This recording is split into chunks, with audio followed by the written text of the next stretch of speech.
Cette histoire commence il y a plus de 2000 ans à Rome, où Plaute, un philosophe romain, écrit cette phrase qui restera célèbre. « L'homme est un loup pour l'homme ». Mais en est-on vraiment sûr? En fait, en y regardant de plus près, on se rend compte que pour chaque action de violence tonitruante se cachent des milliers de petites actions profondément bienveillantes.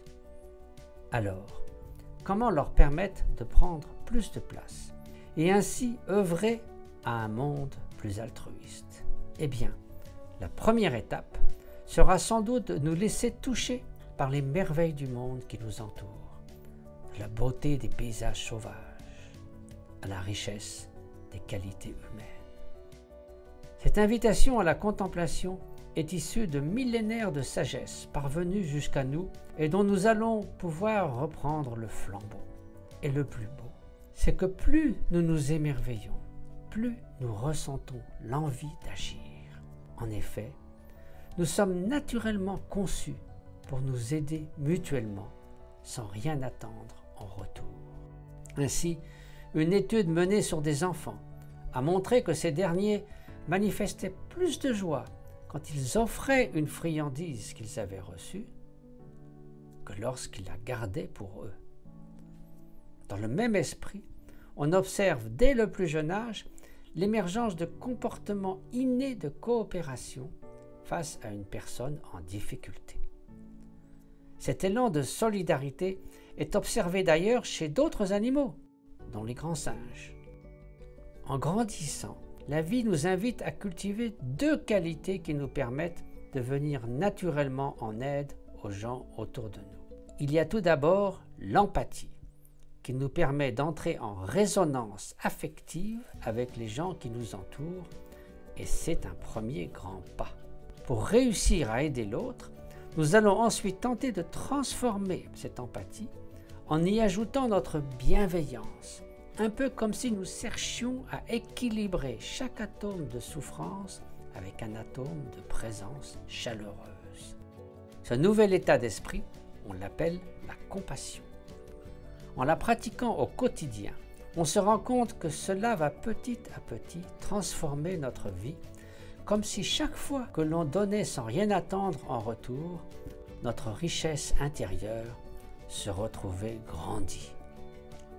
Et si parfois on se questionne sur le sens de nos actions, en se demandant si l'on va dans la bonne direction, il existe une petite phrase qui peut nous aider à trouver notre boussole intérieure. Il suffit alors de se demander « Aurais-je le même bonheur si quelqu'un avait accompli cette action à ma place ?» Si la réponse est oui, alors notre intention est véritablement altruiste. En pratiquant l'altruisme, vous remarquerez que le regard que vous portez sur le monde se modifie peu à peu. Vous découvrirez ainsi que l'époque dans laquelle nous vivons n'a jamais été aussi peu violente. En fait, nous avons même en moyenne 100 fois moins de chances de mourir d'une mort violente qu'il y a 700 ans. En plus de nous permettre de changer de lunettes, l'altruisme va avoir sur notre vie un second effet positif. En effet, il nous aide à développer des relations authentiques de soutien, conseil et partage, qui selon différentes études sont la pierre angulaire d'une vie épanouie.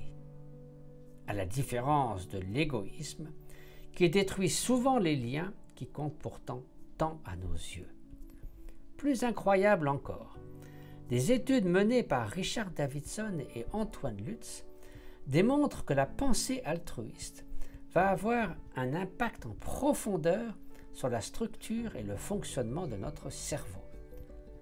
Mis bout à bout, ces sommes d'actions sont à l'origine d'un puissant cercle vertueux. Suivant ce qui nous parle le plus, on peut commencer ce cercle soit par la pratique, l'engagement ou l'inspiration, et ainsi laisser l'altruisme doucement transformer nos vies. Et à partir de là, comment aller jusqu'à transformer le monde? Eh bien, en fait, vous êtes déjà en train de le faire. En effet, L'altruisme a un formidable pouvoir de contagion. Et nous avons tous ressenti un jour le désir d'aider les gens qui nous entourent, après avoir été témoins d'une action qui nous a touchés. En laissant émerger ce désir d'aider l'autre, nous serons ainsi en mesure de réunir nos différences pour construire étape après étape le puzzle d'un monde plus altruiste.